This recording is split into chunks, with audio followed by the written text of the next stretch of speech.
오늘은 페마초드론의 모든 것이 산산이 무너질 때에서 칭찬에도 비난에도 휘둘리지 말라는 내용입니다. 부처는 희망과 두려움에 대해 8가지 세속적인 진리를 가르쳤다. 서로 반대되는 이 개념은 넷상으로 이루어졌다. 넷은 우리가 좋아하고 집착하는 것이며 나머지 넷은 싫어하고 회피하는 것이다. 이 팔세간법이 전하고자 하는 핵심은 분명하다. 그런 대립에 사로잡히는 한 고통만 남는다. 그것은 다음과 같다. 첫째, 우리는 즐거움을 좋아하고 집착한다. 반면 괴로움은 싫어하며 회피한다.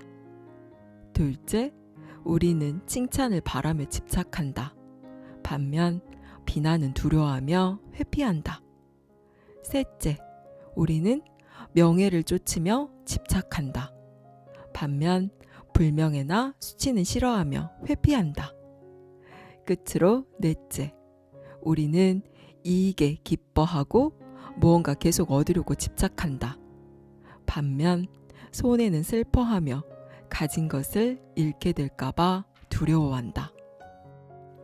부처는 우리가 여기에 얽매여 있는 한 결코 윤회의 고통에서 헤어날 수 없다는 진리를 가르쳤다. 실제로 기분이 좋으면 즐거움이나 칭찬, 명예, 이익 등에만 우리 생각이 맴돈다. 반대로 기분이 나쁘면 괴로움이나 비난, 불명예, 손해에서 벗어나지 못한다. 칭찬과 비난을 예로 들어보자. 누군가 당신에게 오늘따라 나이가 들어 보여요 라는 말을 건넸다고 하자.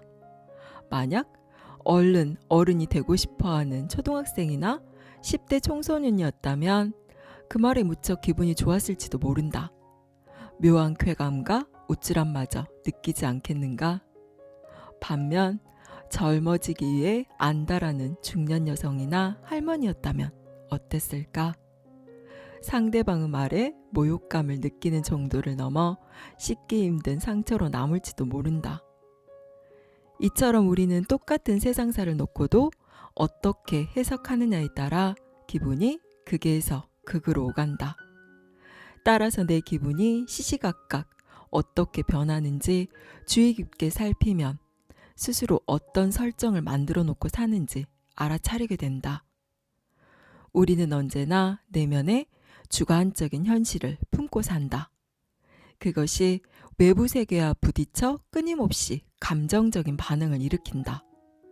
그래서 누군가 나이 들어 보인다고 말하면 우리는 주관적인 현실이 빚어내는 특정한 감정 상태로 들어간다. 즉, 스스로 만든 설정에 따라 기쁘거나 슬프고 혹은 만족하거나 분노한다. 그 반응은 사람마다 제각각이다. 어떤 사람에게 엄청난 감정적 반응을 일으키는 경험이 다른 사람에게는 아무렇지 않은 일에 불과하다. 사실 따지고 보면 말은 그냥 말일 뿐이다. 우리를 더 늙게 만들거나 젊게 만들지 못한다. 설령 심각한 내용이 적힌 편지를 받아도 그것은 그냥 편지일 뿐이다. 전화벨이 울려도 마찬가지다. 아침에 일어나 잠자리에 들 때까지 우리에게는 정말 많은 일들이 벌어진다. 심지어 잠을 자는 동안에도 꿈속에서 다양한 사람들을 만나고 온갖 사건을 겪는다. 이처럼 우리 앞에서는 5만 가지 사건이 줄을 잇고 수많은 사물과 사람이 나타났다가 사라지기를 반복한다. 이는 어차피 벌어지는 일이다. 하지만 우리의 반응은 어떤가? 특정한 경험만 남기려고 집착하고 그 외에는 거부하거나 피하려고 늘 전전긍긍하지 않은가? 그것이 바로 부처가 말한 팔세간법에 빠져 헤어나지 못하는 증거다. 역설적으로 그런 팔세간법을 만들어 우리를 얽어매는 사람은 바로 우리 자신이다. 우리는 세상에서 경험하는 사건에 대한 반응으로 이 팔세간법을 내면에 무의식적으로 만든다. 이는 에고가 자기를 보호하고 존속시키려고 이리저리 꾸미는 설정일 뿐이다. 실체가 아니다. 그런데 흥미롭게도 그런 설정을 만드는 에고조차도 고정된 실체가 아니다. 그건 역시 꾸며낸 환영에 불과하다. 결국 환영이 스스로를 보호하려고 거품을 키우는 것이다. 그러니 이 모든 게 헛소동이 아니고 무엇이랴? 누구나 즐거움을 좋아하고 괴로움은 싫어하며 이익은 기뻐하고 손해는 슬퍼한다. 또 칭찬을 바라고 비난을 두려워하며 명예를 쫓고 불명예는 회피한다.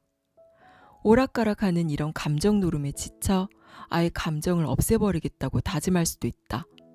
하지만 그보다 그것들이 무엇인지 실체를 알아차리는 게 더 현실적인 접근이다. 감정이 나를 어떻게 중독으로 몰아가며 내 현실 인식을 왜곡하는지 통찰해보라. 나아가 이런 것들이 고정된 실체가 아님을 알아차려라. 이렇게 할 때 8가지 세속적인 진리는 우리를 더 지혜롭고 더 친절하며 더 행복하게 만드는 수단이 된다. 이때 즐거움과 괴로움 또는 이익과 손해 같은 반대 개념들이 우리 감정과 느낌에 어떻게 관여하는지 세세히 알아차리는 게 무엇보다 중요하다.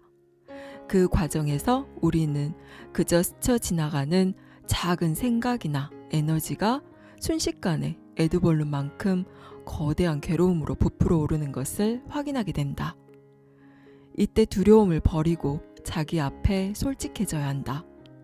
우리는 즐거움, 칭찬, 명예, 이익만을 쫓는 습관에 사로잡혀 수행 중에도 자신에게 유리한 결과가 나오도록 모든 상황을 조종하려고 하기 때문이다. 하지만 지혜로운 눈으로 현실을 알아차리면 우리는 사소한 일조차 통제하지 못하는 헛개비 같은 존재임을 깨닫게 된다. 그저 변덕스러운 기분에 맞춰 이리저리 널뛰듯 반응할 뿐이다. 마음의 장난질에 휩쓸려 끝도 없이 춤추는 꼴이다. 이런 의미에서 인간은 진정으로 예측 불가능한 존재다. 작은 생각 하나가 순식간에 커진다. 그러고는 지금 자신을 덮치는 게 뭔지 알아차릴 새도 없이 희망과 두려움에 빠져 헤어나지 못한다. 우리가 사는 세상의 이치도 이처럼 제멋대로다. 여기서 잠깐 티베트의 불교를 전한 위대한 스승 파드마 삼바바의 이야기를 해볼까 한다.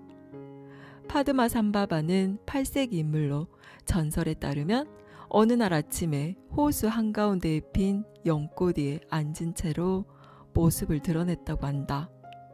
파드마 삼바바라는 이름 자체가 연꽃 위에서 태어났다는 의미다. 그는 스승들의 스승이라는 뜻에서 구루 림포체로도 불린다. 이 비범한 인물은 완전히 깨달은 상태로 태어났고 이미 현상계가 안으로나 바깥으로나 아무런 실제가 없음을 알아차렸다고 한다. 다만 그는 범속한 일상이 세상에서 어떤 식으로 움직이는지 몰랐을 따름이다. 그는 광채와 아름다움을 타고났으며 사람들은 그 모습을 보고 모두 그에게 매료됐다. 그 역시 이 사실을 알았다. 결국 국왕조차 이 어린 소년에게 흠뻑 빠져 궁전에서 살도록 했고 친아들처럼 대했다. 그런데 소년은 호기심이 무척 많았다. 하루는 궁전 옥상에서 왕이 제례를 올릴 때 사용하는 종과 금강절을 가지고 놀았다. 아이는 즐거움에 들떠 종을 치고 금강절을 돌리며 춤을 췄다. 그러다 소년은 장난삼아 종과 금강절을 허공에 던졌는데 공교롭게도 아래로 지나가던 두 행인의 머리에 맞고 말았다. 두 사람은 그 자리에서 즉사했다. 이 사실에 온 나라 사람들은 분노로 들끓었다. 왕에게 파드마 삼바바를 추방하라고 요구했다. 결국 그날 소년은 빈털터리 몸으로 황야로 쫓겨났다. 불과 며칠 만에 소년은 세상이 어떻게 돌아가는지 큰 교훈을 얻었다. 칭찬과 비난을 이토록 짧고도 생생하게 경험하자 그는 윤회가 일상에서 어떻게 구현되는지 비로소 알게 되었다. 그때부터 그는 희망과 두려움을 버리고 기쁜 마음으로 사람들을 일깨우는 일을 시작했다. 우리 인생에도 이런 일은 숱하게 벌어진다. 앞으로 경험하는 모든 일에 팔세간법의 이치가 어떻게 작용하는지 탐구해보라. 그냥 무의식적으로 습관적인 행동에 휩쓸리지 말고 칭찬이나 비난을 받을 때 자신이 어떻게 반응하는지 세세하게 알아차려보라. 뭔가를 얻거나 잃었을 때도 마찬가지다. 단순히 기쁨이나 괴로움이라는 감정 자체만을 느끼는지 아니면 스스로 설정한 시나리오에 맞춰 모종의 드라마를 만들어내는지 어린아이와 같은 호기심으로 면밀하게 보라. 그제야 겉으로는 골칫거리처럼 보였던 문제들이 실상은 지혜의 원천임을 깨닫는다. 흥미롭게도 우리가 어린이와 같은 호기심을 가질 때 에고의 고통이나 자기중심적인 성향이 줄어든다. 순수한 호기심은 우리를 선입견에서 빠져나오게 함으로써 상황을 좀 더 명료하게 바라보도록 한다. 하지만 우리 의식 상태는 즐겁거나 고통스러운 감정에 치우칠 때가 많다. 극단적인 양쪽을 오가며 자기가 무엇을 하고 있는지 알아차릴 새도 없이 이리저리 춤만 추는 꼴이다. 그러니 팔세간법의 사슬에 얽매여 쳇바퀴처럼 돌 수밖에 없다. 자신이 맞닥뜨린 게 무엇인지 알아차리기 전에 우리는 제멋에 겨워 시나리오 한 편을 뚝딱 만들어낸다. 내가 왜 옳은지, 그가 왜 그른지, 혹은 내가 왜 그걸 얻어야 하는지 밑도 끝도 없는 근거를 들어가며 나만의 이야기를 지어낸다. 하지만 내면에 일어나는 이런 과정을 온전히 이해하면 모든 게 달라진다. 쳇바퀴를 맴돌던 인생이 획일적인 틀에서 벗어나 차츰 유연해지며 무언가 갑갑했던 기분을 떨치고 자유로우며 홀가분해진다. 우리는 바닷가에서 모래성을 쌓는 어린아이와 같다. 예쁜 조개 껍데기와 파도에 실려 떠내려온 나무 조각, 형형색색의 깨진 유리 조각으로 우리는 성을 멋지게 단장한다. 그 성의 주인은 오직 나다. 다른 사람은 절대 출입할 수 없다. 누군가 성에 흠집을 내겠다고 위협하면 우리는 당장이라도 싸울 태세를 갖춘다. 하지만 그런 애착과 상관없이 언젠가 밀물이 들어와 공든 모래성을 휩쓴다. 우리도 그것을 안다. 따라서 그 모래성 놀이를 한껏 즐기되 결코 집착하지 말며 때가 되면 바닷물에 휩쓸리도록 두는 게 삶을 사는 지혜다. 여기까지 페마초드론의 모든 것이 산산이 무너질 때였습니다. 우리는 왜 칭찬을 받으면 기뻐하고 비난을 받으면 화가 나는 걸까요? 엄밀히 따지면 상대방은 그냥 말을 했을 뿐이고 그것이 우리에게 어떤 물리적인 도움이나 손해도 주지 않는데 우리는 왜 그 소리의 파동에 기뻤다, 화가 났다 하는 걸까요? 그 이유는 당신이 그 소리의 파동에 이야기를 입히고 의미를 부여했기 때문입니다. 만일 어떤 사람이 당신에게 오늘따라 얼굴이 좋아 보여요 라는 말을 했다면 그 말을 듣고 당신은 내가 살이 쪘다는 말인가? 로 생각해서 기분 나빠할 수도 있고 오히려 말라서 고민이던 사람은 기분 좋아할 수도 있습니다. 이렇듯 똑같은 말도 사람에 따라서 전혀 다른 해석과 의미를 지니게 됩니다. 그럼 그 누가 봐도 비난의 말일 경우에는 어떨까요? 누가 당신은 뚱뚱하고 못생겼어 라고 말을 한다면 그 순간 당신에게 일어나는 반응은 아마 두 가지 중 하나일 것입니다. 자신이 날씬하고 잘생겼다고 생각하는 당신은 이 말을 상대방의 헛소리로 여겨 쿨하게 무시하거나, 자신이 정말로 뚱뚱하고 못생겼다고 생각하는 당신은 그 말에 상처 입고 분노하고 화를 낼 것입니다. 아마 거기서 더 나아가 상대방에게서도 그에 상응하는 흠집을 찾아내고 그와 관련된 이런저런 시나리오를 머릿속에서 그려내며 드라마를 찍어낼 것입니다. 이것이 모두 자신을 방어하고 지키고자 하는 우리의 에고가 하는 일인데요. 자세히 살펴보면 진실이라고는 눈꼽만큼도 없는 전부 유치하고 허망한 짓거리에 불과합니다. 에고는 지극히 이기적이고 자기중심적이고 방어적 성향을 지닙니다. 모든 것을 나와 나 아닌 것으로 나누어 내가 조금이라도 공격받는다고 생각되면 언제든지 전투태세를 갖추어 모종의 적을 만들어내어 싸우기 일쑤입니다. 우스운 것이 에고가 만들어내는 모든 것들은 아무런 실체가 없는 허상이라는 것입니다. 그냥 자신이 만들어낸 이야기 속에서 혼자서 원맨쇼를 하는 것이죠.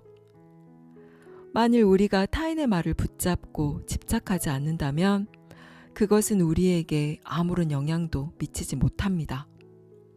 타인의 말에 우리가 기뻤다, 화가 났다 하는 것은 순전히 그것을 붙잡고 이런저런 이야기를 만들어내고 의미를 부여하는 자신의 책임이지 타인의 책임이 아닌 것입니다. 모든 것을 남 탓으로 돌리고 싶어하는 에고의 입장에서는 말도 안 되고 억울하게 들릴 수도 있지만 삶에서 일어나는 모든 일은 100% 자신의 책임입니다. 그 어떤 것도 상황 탓, 타인 탓을 할 것이 없습니다. 만일 당신이 그 무엇 때문에 고통스럽고 힘들다면 자세히 들여다보세요. 그 고통의 원인이 과연 그것 때문인지, 아니면 그것을 붙잡고 이런저런 이야기를 만들어내고 있는 나의 집착 때문인지 최대한 나에게서 떨어져서 바라보세요. 나에게서 일어나는 모든 일들은 온전히 나로 인한 것임을 알 수 있을 것입니다. 감사합니다. 사랑합니다.